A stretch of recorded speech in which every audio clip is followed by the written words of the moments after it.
from fear to hope.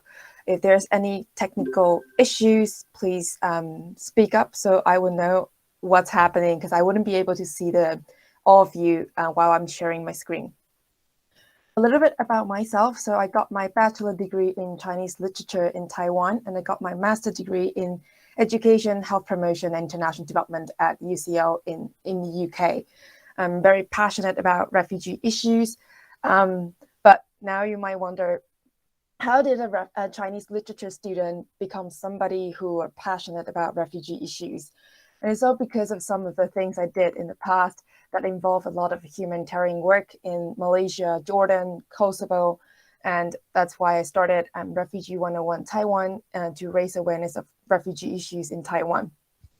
And right now what I'm doing here in the UK is I'm here as a housing officer to support unaccompanied asylum-seeking young person, meaning they come to the UK seeking asylum alone without parents, and usually they're under 18.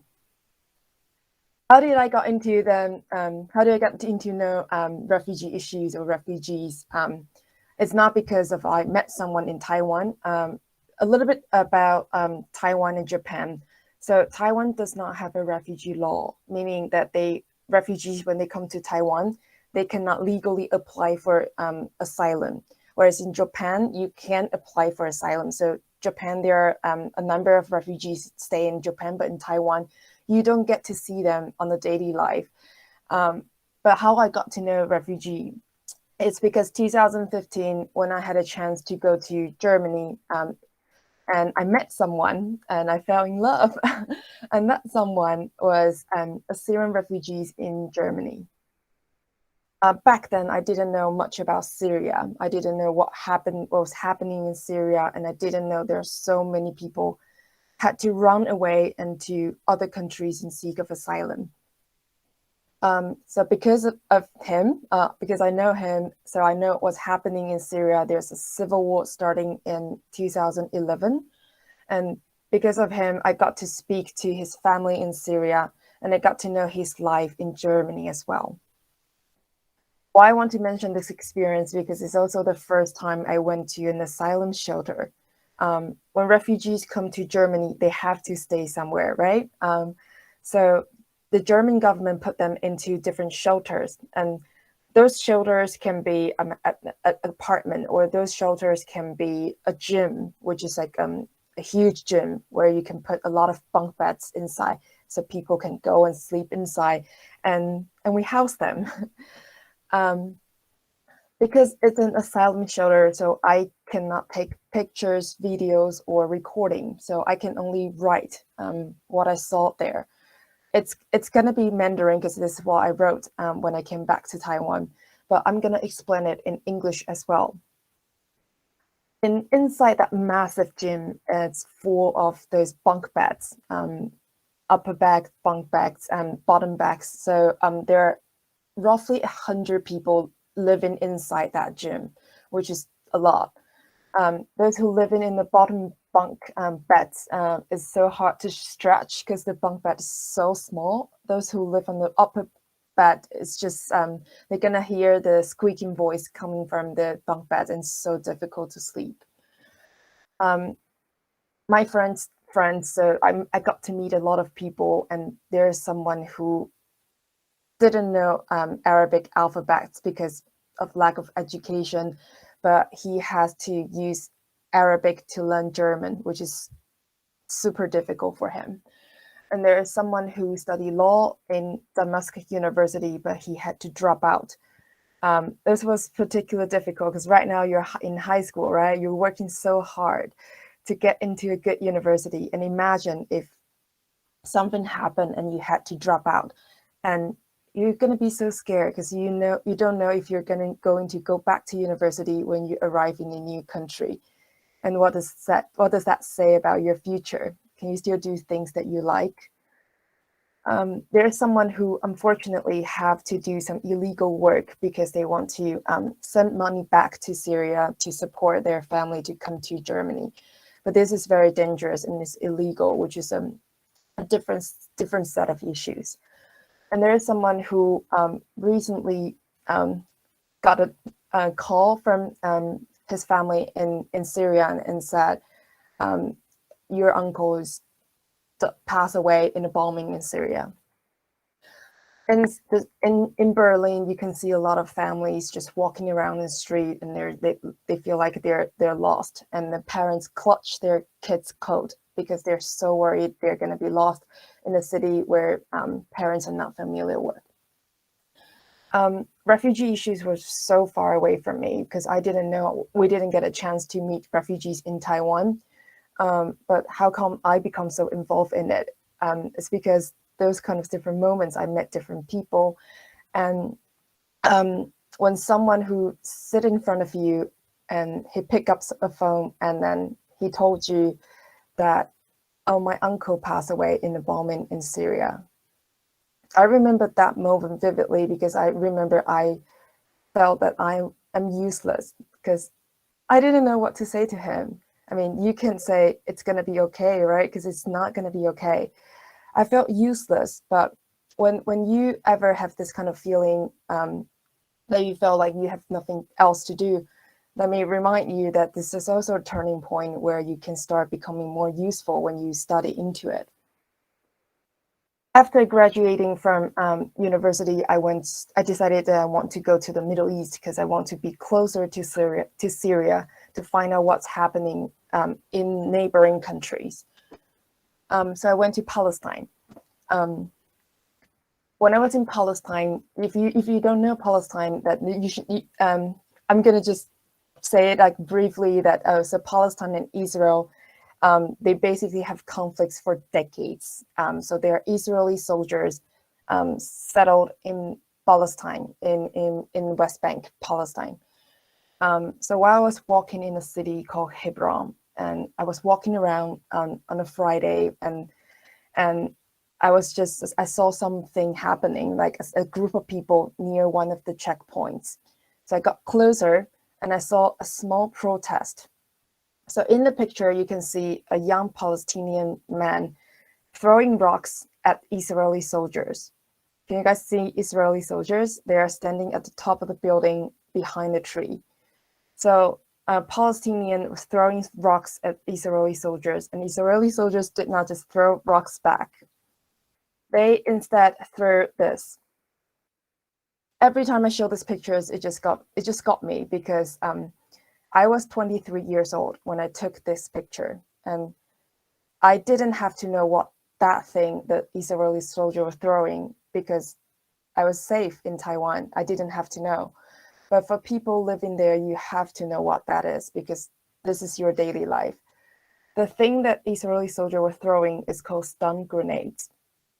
It's not as powerful as grenades, but when it hit the ground, you can still see a huge sound, and then you can still feel the impacts. Here I'm going to share with you some of the videos, one video I took when I was there briefly. Just bear with me, I'm just gonna reshare my screen. Okay. Hopefully you can see the voice. You can see the video and hear the sound.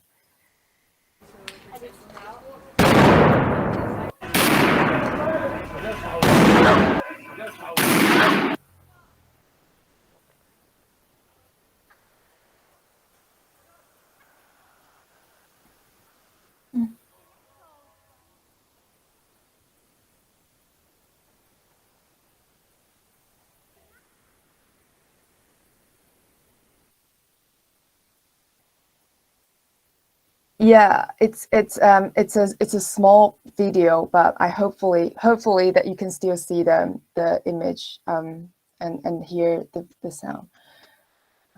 Let me just going back to my presentation. So as you can see in the video that while I was there, I was at the corner, and there is skunk trunk, the big black vehicle that you see in the video.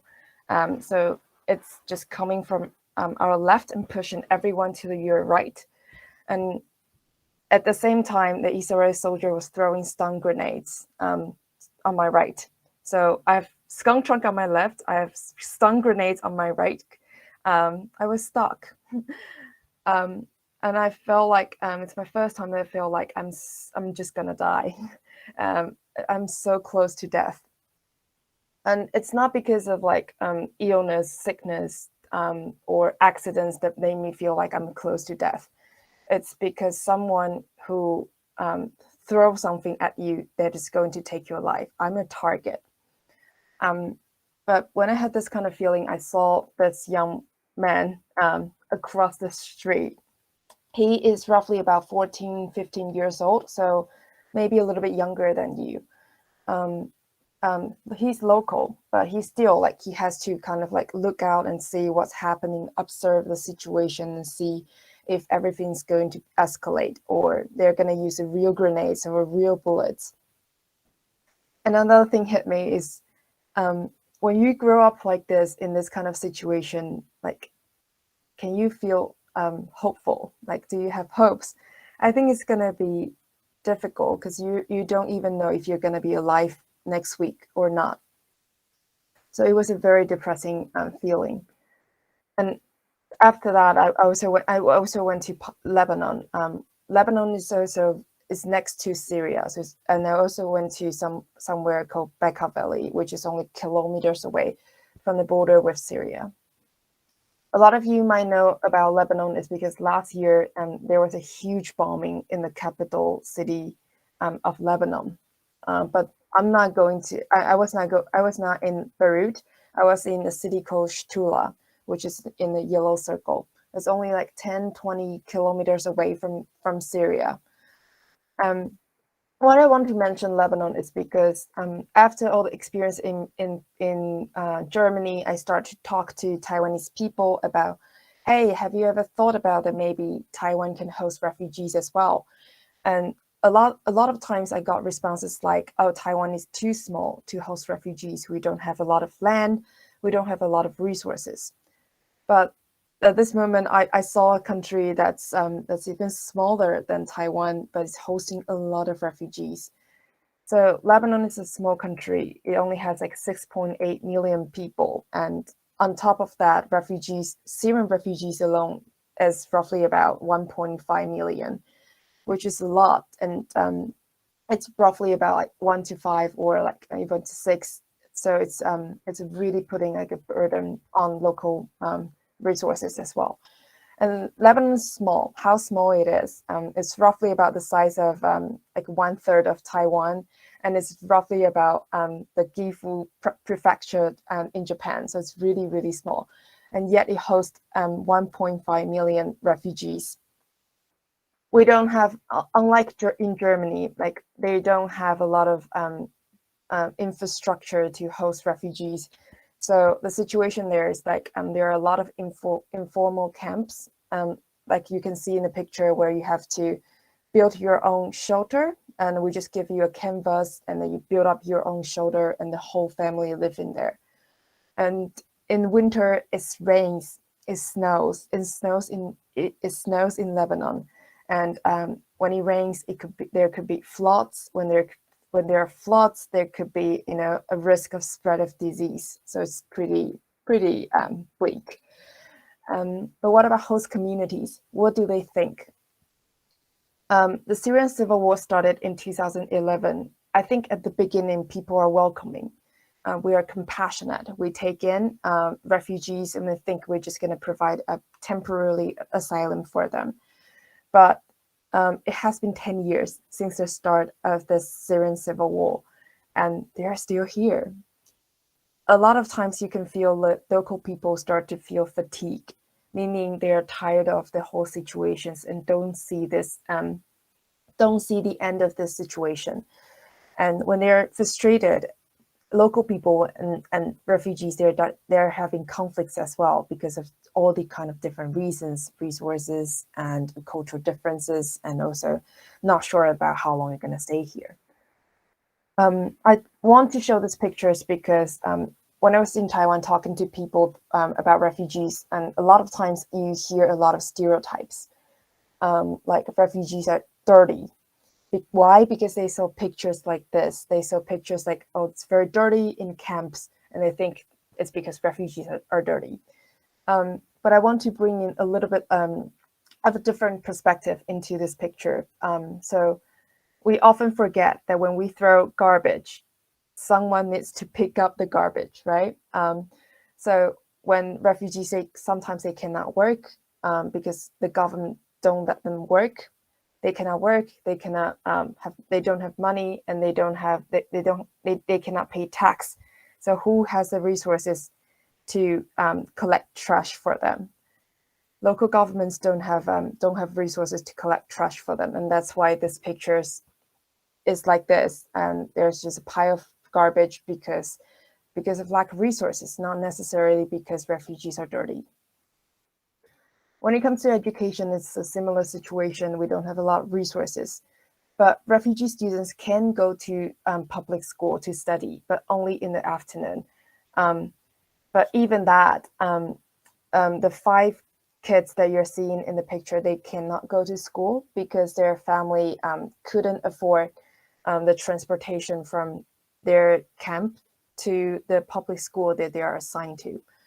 So that's why they cannot go to school. They're still out of the education system. Up to this point, you might feel a bit frustrated or think, oh my God, there's just so many different issues, education issues, health issues, and everything. But when I was there, I also saw something pretty amazing. So this school that you're seeing is actually founded by Syrian. But the Syrian was in Sweden, and then he fundraised, he collected money and sent back to Lebanon and started this school for Syrian children. When I was there, it was morning, so children can come to school in the morning, and then they gather, they sing a song, and I didn't know, my Arabic is not very good, but I can still understand part of the song. And one line of the song, what lyrics is this. My Arabic is not good, but this line basically means, and I mean Syria, and it means I'm from Syria. What is very interesting to me is, and those kids are very, very young, so they might be born in Lebanon, and they might not remember what Syria is, or Syria means like pretty vague to them. But why their parents and teachers continue telling them that you're from Syria, don't forget you're from Syria. One of the reasons is written outside of the school. Oh, passersby, please be quiet. There are people creating hope behind this wall. They're not just creating individual hopes. Your future, your future, your future. Not exactly. They're also creating the hope of Syria. Because one day when Syria is finally safe to return, who is going to go back and rebuild Syria? There are, unfortunately, a lot of people pass away in Syria. And so sometimes the responsibility of building Syria falls on the shoulder of those refugees who happen to be in a safer place and who happen to be able to continue education. So there is hope at the end of the story. With this experience, I came back to Taiwan and started Refugee 101 Taiwan to raise awareness. I designed refugee workshops and different activities that mirror some of the challenges that refugees face before, during, and after displacement. I'm just going to say something briefly about what I mentioned in the workshop because of time. So, like I said, I want to break stereotypes of stereotypes people have towards refugees. So some students said they think refugees are poor because they see on the news they're just poor, they don't have many things. But oftentimes we forget to consider how much does it cost to flee to a new country. This is just some examples that some information I got from a report in 2017. So all the money prices that you see is in 2017. Let's say from Turkey to Bulgaria, it's only 300 kilometers, which is about Taipei to Kaohsiung, Fukushima to Yokohama, which is like not very, very far away. Only 300 kilometers, how much does it cost to go through this 300 kilometers? It costs roughly about 2,000 euro, which is about, like, you can see how much money in Taiwan, in Japan.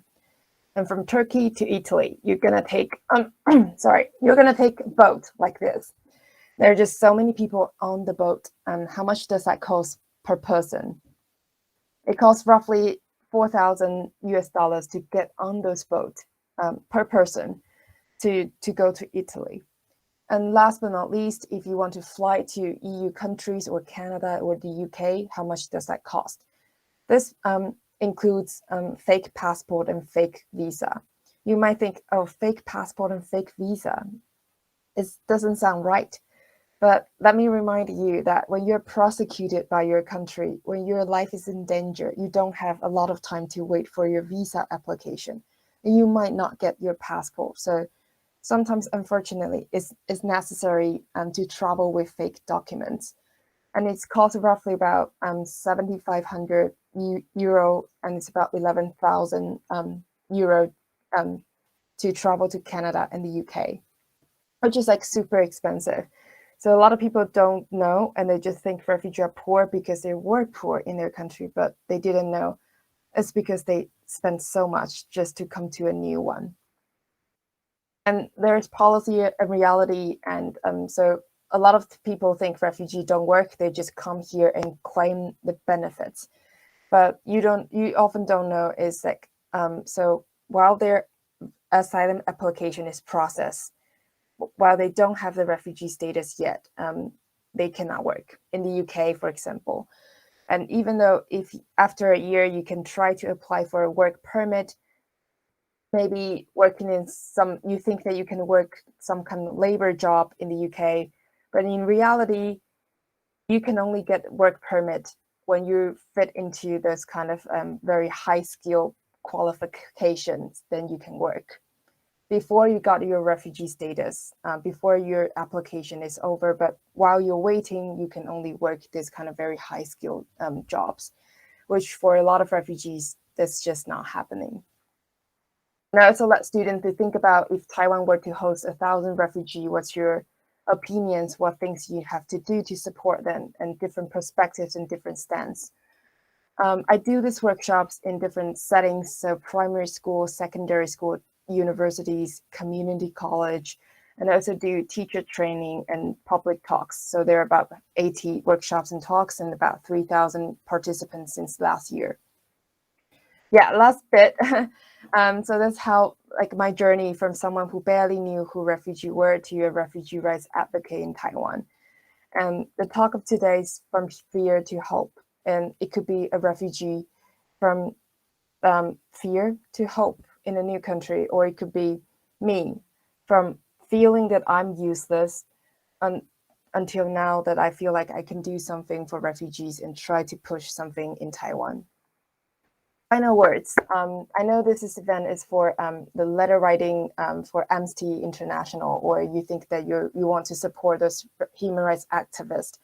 Well, a lot of times I know it's difficult because you're not inside the context.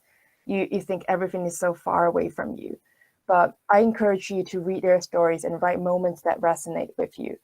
Maybe you're also passionate about human social injustice. When you see an injustice, you're just so angry about it, and you're so happy to see someone who stand up for those who are in need. And always remember, like, I'm an advocate, so I can say this to you with confidence, that allies are always stronger than enemies. And with some simple action, like writing a letter for a human rights advocate, you can become their allies. So thank you so much for listening to me for 20 minutes. And yeah, I'll give it back to the host. Thank you.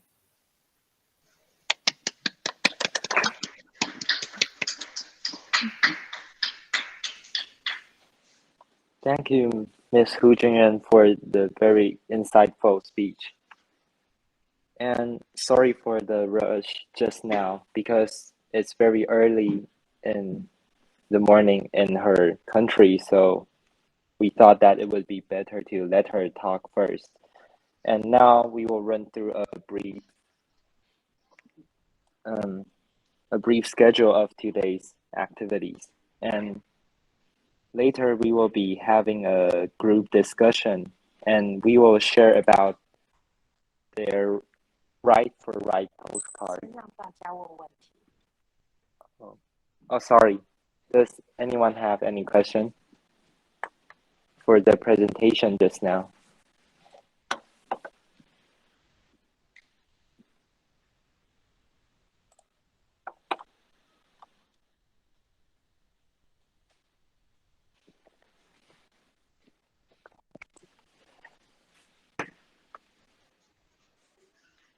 Okay, please open up your microphone. Hello, Miss Hu. I'm their teacher, Deng, from Taiwan. And I want to ask you a question that my student, and not only in Jianguo High School, but also in Yakuhai High School, they are still young. Do you have any suggestion to them if they want to start to do something for human rights? What can they do first? One of the things that you can do is to join this kind of letter writing campaign that for Amnesty International. That's also the thing that you can definitely do right now. Or if you have spare time, you can volunteer in different organizations that support refugees, especially for those who are in Japan, because there are refugees in Japan. So there are a lot of organizations in Japan that supports refugees, and maybe you can go to their events or volunteer for them. In Taiwan, there are still a handful of organizations that support refugees, do humanitarian project in, let's say, Turkey or other countries. With a little bit of online researching, that you can definitely find this organization, and I suggest that that you could contribute your time in supporting their work. And if you have a little bit of money, you can definitely donate as well. But my suggestion is really just keep following the news, share the information. I understand it must be a bit overwhelming for somebody who's not like who's still studying and who still think they're still I have to focus on my study, I have to focus on my work. But really, like, a lot of time awareness raising is fairly simple. It's just share the message and to let people know that you care. So a lot of times that my friends get to know the issues because I continuing saying it, posting on social media, and then they someday finally ask me, so what is refugee? What was refugee issue about? They finally get to ask me because I continue spreading the word, and it's just something that looks so simple yet so important. So I encourage you to do so, and feel free to contact me if you want to know more about how to volunteer or how to interact with those organizations or even refugees. Thank you.